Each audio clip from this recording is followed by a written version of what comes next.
Hey guys, welcome to JasonWhiskyWise. Myself, Jason, bringing you whiskey review number 68, where today we're going to review the Glengoyne 12-year-old, which I picked up over there, as you can see, from Master of Malt, from Drinks by the Dram. So, Master of Malt, Drinks by the Dram, very useful place. Now, if you missed my last video, I'll leave the link just over here, and you guys can check it out probably towards the end of the video, be a bit easier. And if you already don't follow me on my social medias, I'll leave those links there as well. Now, we're going to get started. I'll pour myself a dram and we'll talk through the Glengoyne 12-year-old. So, in terms of my review style structure, in age-wise, it is a 12-year-old whiskey. It is bottled at an ABV of 43%, which is a little bit stronger than the 10-year-old, which we did in the last review.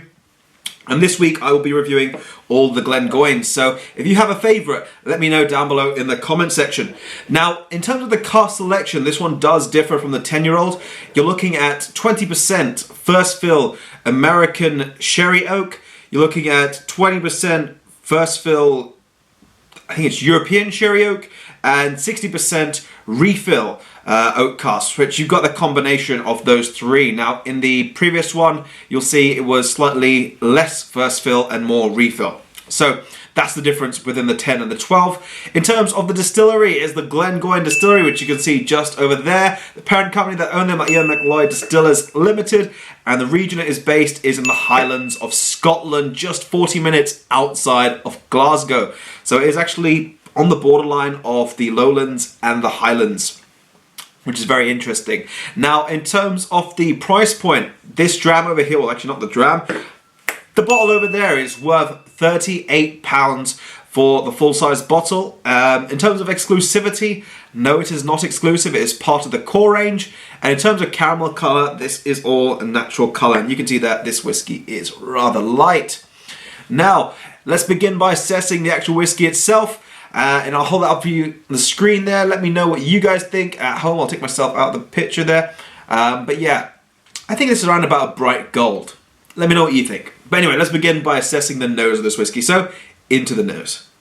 So, to begin on the nose of this whiskey, it's got a lot of sweetness on this one. The first thing that comes to mind is toffee green apples, or toffee apples, but with green apples as the base of this one.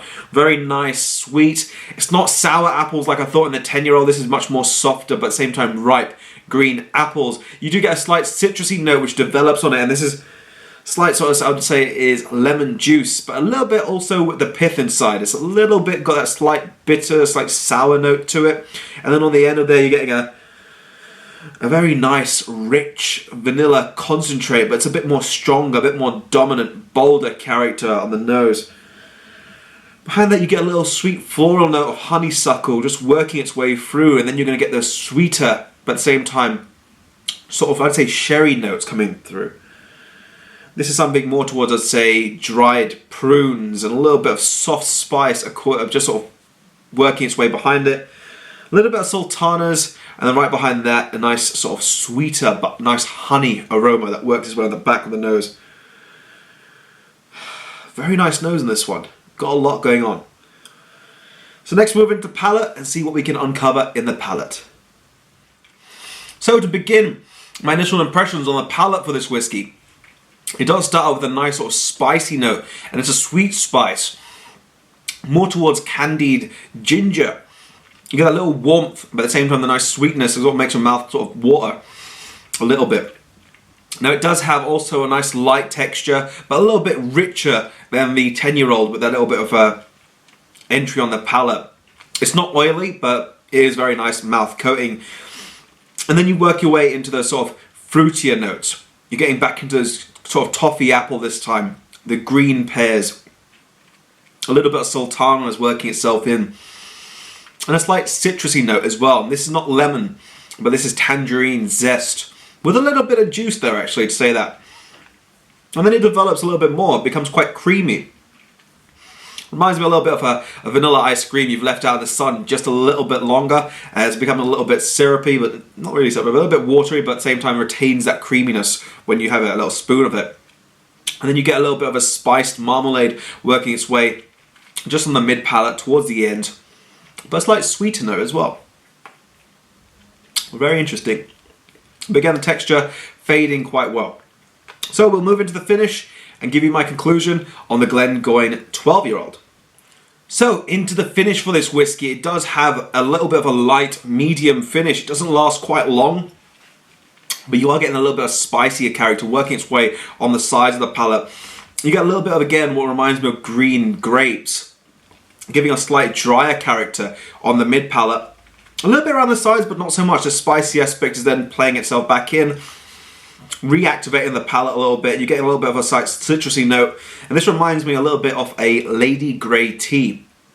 Now, I've been drinking a lot of different teas recently, but it gives you that little citrusy zing, but at the same time, slightly dry. It reminds me a little bit of lime juice as well. And then it finishes quite well. So, all in all, I'm going to give you my rating for this whiskey. It's really nice, the way it just sort of finishes, but it sort of rounds itself off, and then finishes just very well. It's actually going to be one I'm going to give an 86 out of 100. Reason being, in terms of price point of view, you're looking at £38, which is £6 more than the 10-year-old. You're getting for this 2 years, you're getting a lot more character, a little bit more depth. It's actually one of my preferred 12-year-old whiskies. If I had to say to someone who's a beginner to whiskey for a 12-year-old from the Highlands, or even as a whiskey in general, I'd say try this Glengoyne 12 out, as I think it's something you wouldn't really go wrong with. Let me know what you think of the Glengoyne 12. In terms of water, again, wouldn't add any water to this one. I don't feel it needs it at all. In terms of time, you can give it maybe around about 10 minutes, 5 minutes, but time is an optional factor, as you know, it's not always necessary. And in terms of value for money, I absolutely adore this one. It's got a great price tag. It's under 50 quid, and at £38, I think it's a win-win. So that concludes it on this review. If you have enjoyed the video, by all means, feel free to drop it a like. Be sure to hit the subscribe button over there, and I'll leave the Glengoyne 10 review just over there. So if you have enjoyed, drop it a like, and also be sure to check out my blog, which will be in the description of this video. So this has been JasonWhiskyWise, and I'll catch you all for the next video.